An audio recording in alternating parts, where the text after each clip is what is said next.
One second ఏం చేస్తున్నావు? Hair అనేది ఇలా ఫ్రీజీగా ఉన్నప్పుడు క్లయింట్ని హ్యాండిల్ చేసే విధానం ఇది కాదనమాట. మీ కావచ్చు, క్లయింట్ కావచ్చు, ఎవరైనా కూడా మనం ఎంత రెస్పెక్ట్ ఇస్తామో మనకు వర్క్ అనేది కూడా అంత వస్తుంది అనమాట.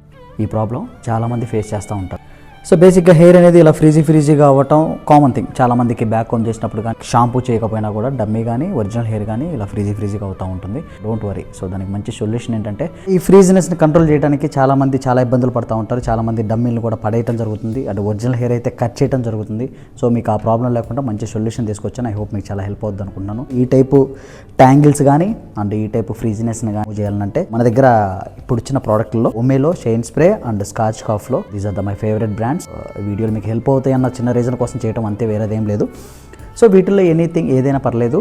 షైన్ స్ప్రే తీసుకొని జస్ట్ స్ప్రే, ఒరిజినల్ హెయిర్ అయినా అండ్ హెయిర్ డమ్మీ అయినా స్ప్రే చేసిన తర్వాత బిగ్ సైజ్ పెడల్ బ్రష్ తీసుకొని ఇలా డౌన్ డైరెక్షన్ నుంచి కోమ్ చేసుకుంటూ వెళ్ళారనుకోండి, సో మనకి ఆ ఫ్రీజినెస్ ఏదైతే ఉంటుందో చాలా ఈజీగా రిమూవ్ అవుతుంది అనమాట. సో చాలామంది బ్యాక్ కోమ్ చేసిన తర్వాత కూడా చాలా ఇబ్బంది పడుతూ ఉంటారు. బ్యాక్ కోమ్ వల్ల హెయిర్ ఫాల్ అవుతుందని చెప్పి చాలామంది క్లయింట్లు చెప్తూ ఉంటారు. ఈ ప్రాబ్లం రాకుండా ఉండాలంటే సో ఈ టైపు షైన్ స్ప్రే అనేది యూజ్ చేసి బ్యాక్ కోమ్ రిలీజ్ చేయొచ్చు అండ్ ఈ ఫ్రీజినెస్ ఏదైతే ఉంటుందో హెయిర్ డమ్మీలకు కానీ ఒరిజినల్ హెయిర్ కానీ ఈజీగా రిమూవ్ చేయొచ్చు అనమాట. స్ప్రేలో ఉన్న స్మూత్నెస్ ఏదైతే ఉంటుందో అది చిన్న షైన్ క్రియేట్ చేస్తుంది అండ్ ఏదైతే ట్యాంగిల్స్ ఉంటాయో ఈజీగా రిమూవ్ చేసేస్తుంది అనమాట.